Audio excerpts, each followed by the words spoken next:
Bougez pas, je vais me chercher un verre d'eau, de limonade. Je sais pas, on verra. Femme capable. Ah. Je vous tente cette vidéo le dimanche qui suit la semaine de canicule qu'on s'est tous tapé en France. Donc si j'ai l'air un peu molle, voilà, c'est pour ça. J'espère que vous n'avez pas trop souffert de votre côté. Ça a été dur pour tout le monde, je pense. Je viens vous rafraîchir, je l'espère, en vous présentant ma petite pile à lire pour cet été. Je fais partie de ces personnes qui adorent faire des piles à lire saisonnières. Donc il y a beaucoup de lectures qui seront plus ou moins en rapport avec l'ambiance, si on peut dire, de l'été, et puis d'autres petites choses par-ci par-là. Si tu me connais pas, moi c'est June, j'ai repris les vidéos il y a pas très longtemps, je parle principalement lecture sur ma chaîne, mais je peux aussi parler cinéma et musique. Donc si ça t'intéresse, n'hésite pas à t'abonner, ça me ferait très plaisir. Comme j'ai repris ma chaîne après une pause d'environ 2 ans, j'aimerais bien que l'algorithme se rappelle que j'existe. Voilà, merci de ton soutien. Je vous montre pas tout ce qui est manga parce que je les achète un petit peu au compte-gouttes en ce moment, donc j'achète plutôt des suites de séries que j'ai enfin envie de terminer. Et puis les mangas, franchement, j'ai pas de délire saisonnier avec les mangas. Voilà. C'est plus avec les romans ou les bandes dessinées que je fais ça. Pour commencer, j'ai trouvé dans une boîte à livres en début d'année Le diable s'habille en Prada de Lauren Weisberger.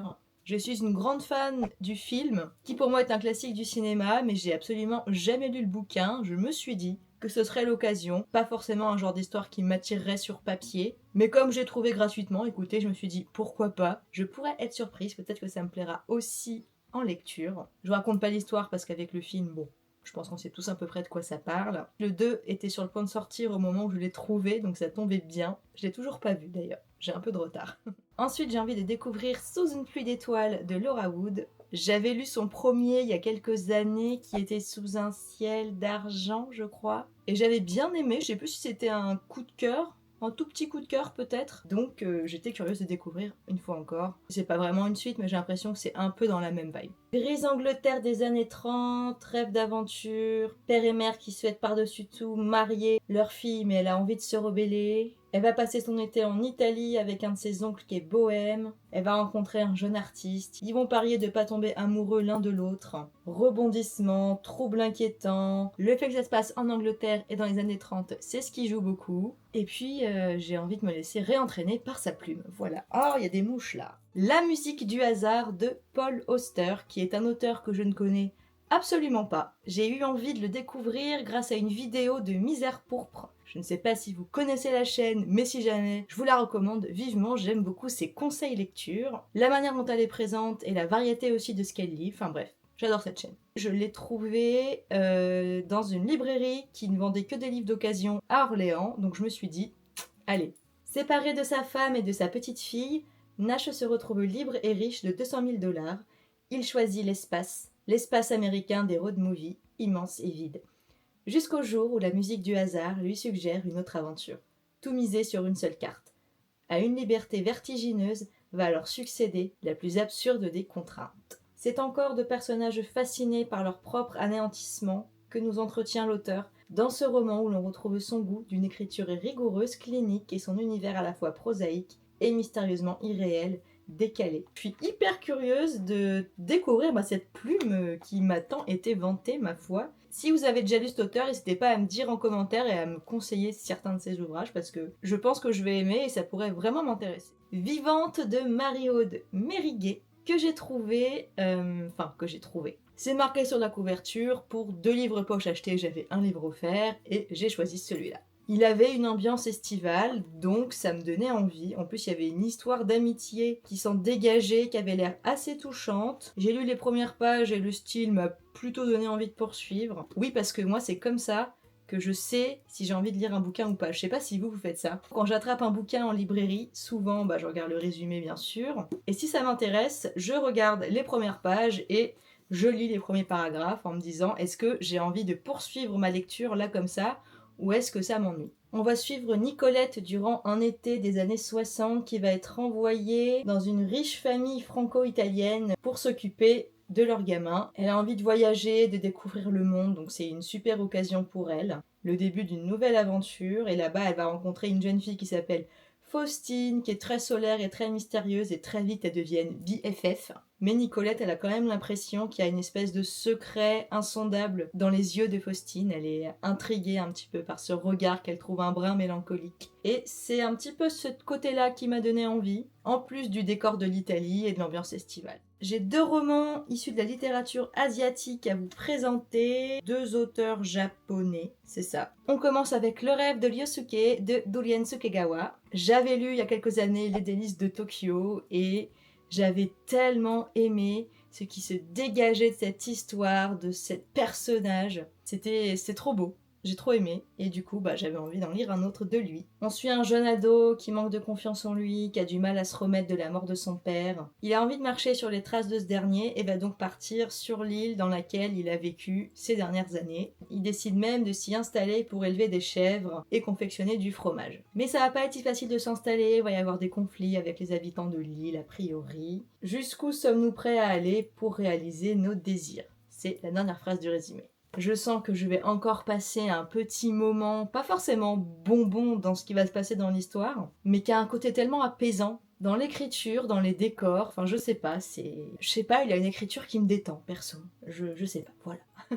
La papeterie Tsubaki de Ogawa Ito. J'avais lu d'elle Le restaurant de l'amour retrouvé il y a quelques années, et pareil, j'avais beaucoup aimé. Sans que ce soit un coup de cœur là non plus, ou peut-être un petit coup de cœur, bon je sais pas. Mais j'avais quand même passé un super moment en le lisant. C'est l'histoire d'une jeune fille de 25 ans qui va reprendre la papeterie que lui a léguée sa grand-mère. Et elle a un espèce de don pour l'écriture qu'elle tient justement de sa grand-mère, qu'elle va vouloir mettre au service des autres. Donc il y a des clients qui viennent la voir, qui vont lui demander d'écrire des textes ou des mots, je ne sais pas. Donc l'idée, j'imagine que c'est un peu comme le restaurant de l'amour retrouvé, où les personnages faisaient la cuisine selon les envies des clients, et en fait à chaque fois on suivait des clients différents qui passaient dans le restaurant. Ça a l'air d'être un peu le même concept, sauf que c'est dans une papeterie et c'est autour de l'écriture, donc je trouvais ça assez original et assez intriguant. J'adore la mise en page des éditions Piquier, c'est juste, le texte il est trop bien centré, je trouve que la taille elle est parfaite, enfin je sais pas. Le papier aussi, la qualité du papier est incroyable, franchement. Je comprends pourquoi c'est des bouquins poche, et encore, c'est pas si cher en fait. Bon, après, ça fait un moment qu'il est dans ma palle, donc je pense qu'aujourd'hui, il serait un petit peu plus cher avec l'inflation. Mais franchement, je comprends que le livre soit à ce prix-là. C'est vraiment un ouvrage de qualité, ça se sent, en fait. Et ça se voit aussi, bref. J'ai 2 romans en anglais à vous présenter. On a d'abord Up the Junction de Nell Dunn. Je crois que c'est un récit de vie où l'autrice elle nous raconte sa jeunesse dans le Londres des années 60. C'est un livre qui est très court, le style avait l'air accessible, c'est du témoignage entre guillemets d'une époque, donc ça me rendait super curieuse. Il y a des petites illustrations aussi de par-ci par-là, voilà. J'ai trouvé par hasard quand j'étais à Londres en me promenant dans les rayons de Waterstone et je me suis dit que ça avait l'air cool, tout simplement. Et enfin, Le Jardin Secret, The Secret Garden, de Frances Hodgson Burnett, qui est un classique de la littérature jeunesse que vous connaissez probablement, parce qu'il y a eu plusieurs adaptations, que ce soit en film, en bande dessinée. Pareil que l'autre, j'ai trouvé à Waterstone, et l'édition, je l'ai trouvée très jolie, et comme c'est une histoire que j'aime beaucoup, j'avais lu la version bande dessinée en 2 tomes de Maud Bégon, que j'avais trouvé trop bien. Tout à fait le genre d'histoire que j'adore, avec une petite fille qui a un caractère assez compliqué, parce qu'elle a perdu ses 2 parents, et depuis, elle essaye d'évacuer comme elle peut. Elle est envoyée vivre chez son oncle qu'elle connaît très peu, qui habite, je crois, dans la campagne anglaise, dans un grand manoir, et à partir de là, va commencer un petit peu sa reconstruction.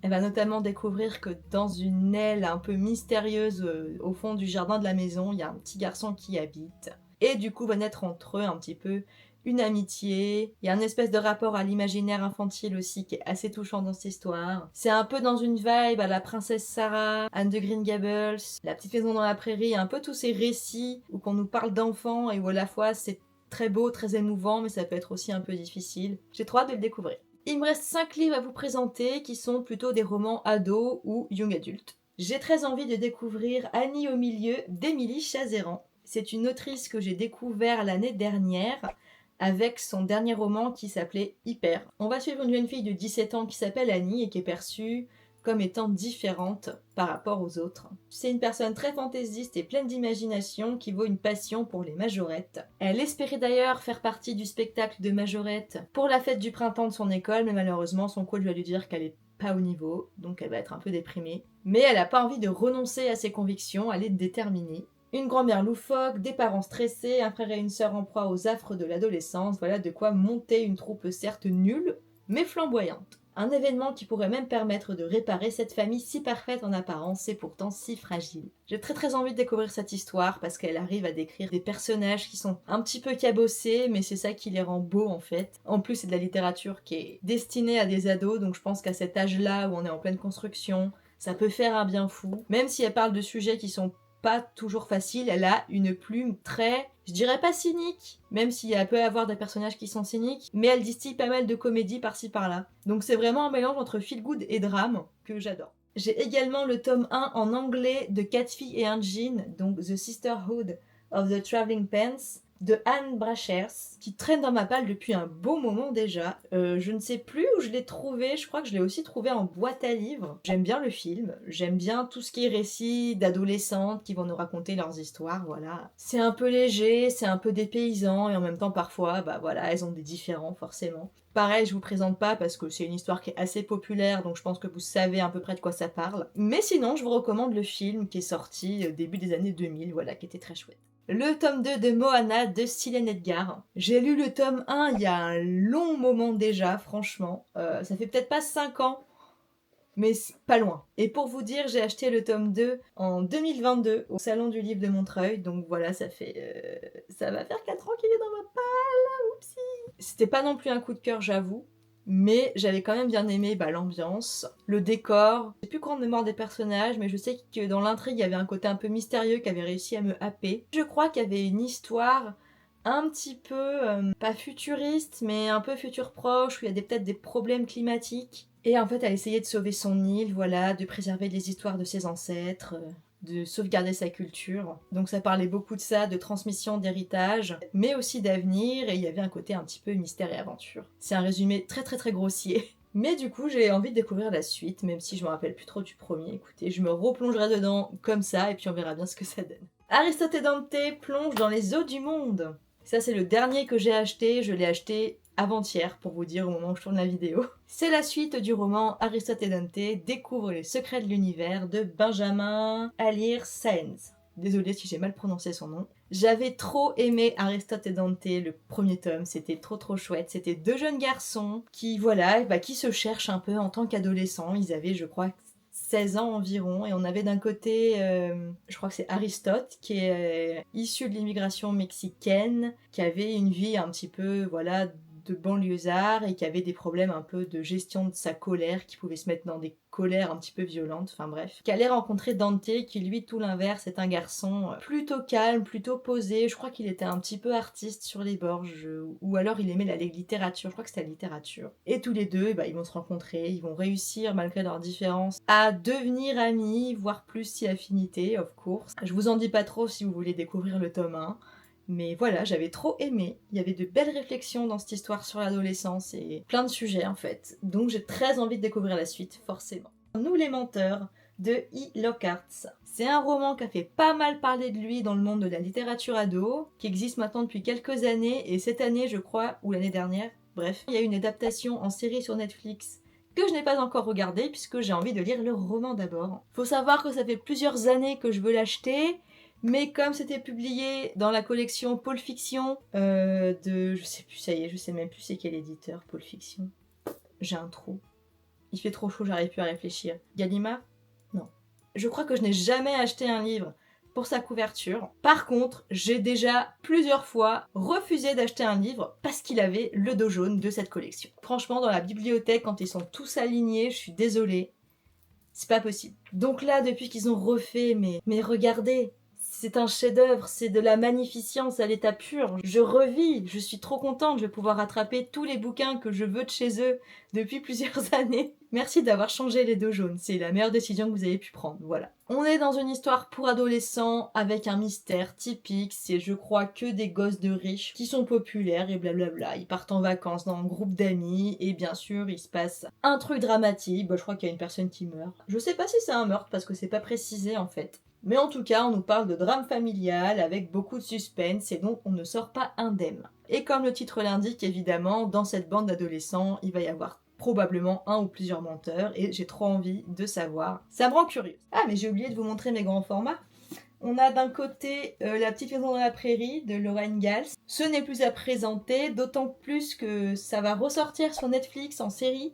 J'avais pas du tout vu qu'ils avaient fait un remake de la série d'origine et du coup j'étais trop contente de l'apprendre. Ça sort le 6 juillet et je vais me manger les épisodes, les enfants. J'ai eu envie de découvrir le roman parce que regardez comme cette édition de chez Flammarion est absolument magnifique. Et en plus, c'est un récit autobiographique et ça, je savais pas du tout. Franchement, je l'ai découvert quand le roman est ressorti. Je savais pas du tout que c'était une histoire vraie, La petite maison dans la prairie. Alors je sais que la série télé a été beaucoup romancée bien sûr par rapport à la réalité, mais du coup je suis d'autant plus curieuse de découvrir le roman qu'a écrit Lorraine Gals sur l'histoire de sa famille. Je pense qu'on est vraiment dans un roman à la Anne de Green Gables ou Anne des Pignons Verts, selon la version que vous avez lue. Et moi j'adore ces histoires qui se passent dans la campagne du 20e ou 19e siècle, donc vraiment, c'est vendu. Et enfin j'ai acheté La beauté du mal de Bea Fitzgerald, qui est une nana qui réécrit les mythes grecs, mais Bea Fitzgerald elle vise plutôt un public young adulte ou ado, si je peux dire ça comme ça, on va dire à partir de 15-16 ans quoi. Pour avoir lu ces deux romans précédents, donc il y avait La Reine des Enfers qui était une réécriture de l'histoire d'Hadès et Perséphone, et La Malédiction de l'Oracle qui était une réécriture de l'histoire entre Hélène de Troie et Cassandre, la prophétesse. Et j'avais beaucoup aimé les deux, avec quand même une préférence pour La Reine des Enfers, mais La Malédiction de l'Oracle c'était super cool aussi, en plus c'était une romance FF, donc c'était génial. Là, elle nous a pondu une réécriture du mythe de Pandore, alors autant vous dire que je n'ai pas hésité une seule seconde, vraiment. Il n'y a pas eu de réflexions qui ont été faites dans mon cerveau, je l'ai juste attrapé. Et je suis repartie avec. Je regrette juste qu'il n'y ait pas eu d'édition reliée pour celui-là, parce qu'il me semble que je l'ai acheté à peu près au moment où il est sorti, et je l'ai pas vu en relié. D'ailleurs, mon goal, c'est de m'acheter La Reine des Enfers en relié, parce que je vous mets une photo. Mais il était magnifique. Il était magnifique. Et moi, je l'ai lu en service de presse à l'époque. Comme j'ai adoré, j'ai voulu me l'acheter, sauf que j'ai jamais réussi à avoir le relié. Je l'avais commandé à ma librairie pourtant, mais il est jamais arrivé. Et je l'ai jamais retrouvé nulle part. Donc là, il est plus que sur Vinted, mais à des prix encore un peu chers. Donc voilà, je suis trop triste parce que j'ai trop envie de l'acheter, il est tellement beau. J'ai un peu divagué, mais voilà, réécriture du mythe de Pandore. Donc Pandore, si vous vous rappelez, c'est la nana qui a ouvert la boîte et qui a libéré tous les maux de l'univers à peu près, pour pas exagérer quoi. Pas une grosse connaisseuse en mythologie parce que j'ai pas une bonne mémoire. Tout ce qui est histoire, mythologie grecque, en fait, il y a trop d'événements, il y a trop de noms, trop de dates à retenir. Et dès qu'il y a trop d'infos en fait factuelles, mon cerveau, il arrive pas à tout retenir. J'ai tendance à mélanger un peu tout et à oublier les trois quarts. Mais j'aime quand même beaucoup l'histoire et la mythologie. La belle Pandore a été créée par les dieux de l'Olympe dans un seul but, aimer et être aimée du titan Épiméthée, à qui elle est offerte comme épouse. Ouais. Le titan est obligé de l'accueillir, mais il refuse tout contact avec elle. Oh super. Perdue, Pandore lutte pour trouver un autre sens à sa vie. Elle parvient pourtant à rallier à elle l'exaspérant Épiméthée, avec qui l'alchimie est indéniable.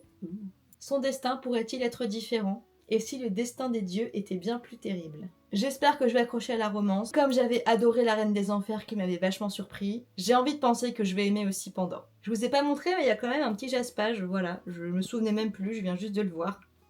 Que je trouve assez joli, voilà. C'était pour compenser qu'il n'y ait pas eu de relié, peut-être.